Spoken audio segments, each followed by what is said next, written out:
This is Larry King with some information you need to know. Odds are you're watching this video because you or a loved one has heart disease, serious heart disease. Well, I know the feeling. Perhaps you've had an angioplasty to clear a clogged blood vessel. I've had 2. Or maybe you've had bypass surgery. Mine was a quintuple. And I don't mind telling you, it scared me into some major lifestyle changes and moved me to help others with heart problems. But if you're no longer a candidate for these life-saving procedures, your current therapy isn't succeeding, and you suffer from angina with daily activity or while resting, you and your cardiologist should know about another treatment option that could significantly improve your heart health. It's called Enhanced External Counterpulsation, EECP. What is it? Well, let's ask the experts. From Duke University Medical Center, Division of Interventional Cardiology, Dr. Lawrence Crawford. Medical Director of the Advanced Cardiac Treatment Center in Vero Beach, Florida, Dr. Nancy Cho. And Medical Director of the Heart-Lung Center of Hawthorne, New Jersey, Dr. John Strobeck. EECP is a non-invasive therapy designed to help those with heart disease, specifically clogged heart arteries, who suffer from angina. Cuffs that are separated from each other are placed around the calves, the thighs, and the hip area, and each set of cuffs is inflated in a very prescribed sequence. The result of this sequential squeezing and holding of the various segments allows the blood from the lower extremities to be propelled forward in the body towards the heart and augment the blood pressure that perfuses the heart muscle at a time when the heart is relaxed. Usually after about the second week or third week, you begin to notice decreased episodes of angina, improved exercise tolerance. And most people see the full benefit of this therapy after the 35 treatments. We've heard from the medical authorities. What about people like you who've actually experienced EECP therapy? Let's see what some of them have to say. Here's Bob Marino, Patricia Burns, and Don Rick. Before the treatment, trying to take the dog for a walk was a hassle, really, for me. When Pat Byrne first walked into my office, she was complaining of chest pains and shortness of breath. And it reached a point where I couldn't even go a block with her. We had to come back. I referred her for an angiogram, and that showed a severely blocked coronary artery in the bottom part of her heart. I always prided myself in being in great shape and being able to do anything I wanted to do, and I wasn't doing that. Bob had a blockage pattern that involved a major artery and a major side branch of that artery, and it made it extremely difficult from a technical point of view to actually perform an angioplasty that had a high likelihood of success. Even though I had had the angioplasty, I was still having such chest pains when I would attempt to exercise that I'd stop after a short period of time. My life before the EECP slowing down as a result of my angina. Donald has, again, an interesting blockage pattern where he had already begun to form some collateral blood vessels to the area of the heart that had been damaged, but the collaterals were not adequate. It really was a wake-up call.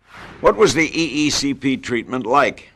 In the beginning, I didn't know what to expect when I walked in there, and I thought, oh gosh, what am I in for?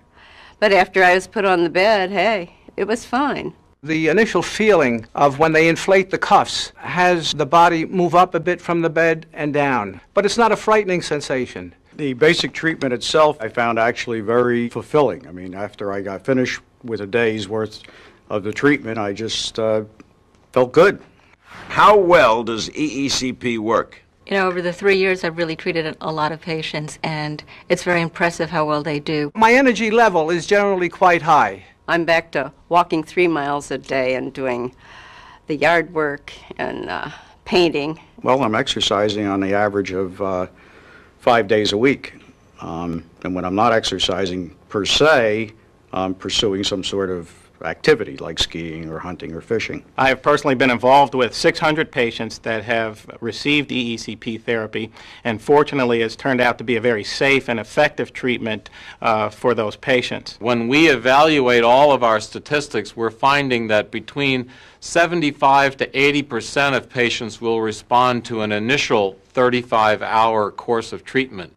How safe is EECP? EECP has been shown to be very safe. How effective is it? Fortunately, there is a lot of data to support and substantiate the effectiveness of EECP. There is an international EECP patient registry which now has followed over 5,000 patients who have received this therapy. And when you take a look at the data from that registry, it says that benefit is maintained in about 80% of the patients. It was amazing because after the treatment, the angina disappeared. I was able to live the type of lifestyle that I really wanted to live. The oldest person I treated was 97 years old, and she's turning 100 this year. This lady was in hospice, crippled with chest pain. She couldn't get out of bed without having severe squeezing pain in her chest. She was on morphine. And now, after these treatments, she's actually traveling around. She completed a cardiac rehab course. It was just amazing. I enjoy outdoors. I enjoy physical exercise. I was able to resume activities that I always wanted to do without being interrupted with the pain. No pain. Pain-free. It made me feel good, so I came out of it smelling like a rose. Are there any reports of negative side effects? Of the 600 or so patients that I've been involved with, none of them have quit, and the adverse event rate, meaning side effects, complications, has really been much less than 1%. So who, if anyone, should avoid EECP? The patient who is a candidate or is considered a candidate for EECP needs to go through an initial evaluation by a cardiologist to be sure that they don't have a severe aortic aneurysm, which is a large dilated area of their aorta, or does not have a severe valvular heart disease that makes counterpulsation less effective. How often do you need EECP treatment? You come for ECP treatments 1 hour a day, 5 days a week, for 7 weeks. Does insurance typically cover EECP? EECP is now covered by almost every major medical insurer in the country, including Medicare. My insurance carrier totally paid for everything. Medicare takes care of the payments, thank goodness. I've treated patients starting 3 years ago, and several patients have had no other treatment, and they continue to improve. So when you talk to your doctor or your cardiologist and you have symptoms that are related to clogged heart arteries, then this may be a very effective treatment for you. There you have it. Enhanced external counterpulsation, EECP. Non-invasive, safe, effective, affordable, and in most cases you're covered. Doctors Crawford, Cho, and Strobeck, and EECP patients, Mrs. Byrne, Mr. Marino, and Mr. Rick, thanks for joining us. If you think that EECP may be the answer to your heart health challenge, finally these thoughts. You know, your heart is more than just a vital organ. Since time immemorial, the heart has been known as the seat of the soul, the home of the spirit, the source of courage and compassion, hope and love. EECP is one of many ways you can take better care of this precious part of you. So do something now to safeguard and improve your health. Talk to your doctor about your cardiac condition. Ask about EECP. Get all the information, make an informed decision, and then take action. Take it from me, you can't go wrong if you use your head and listen to your heart.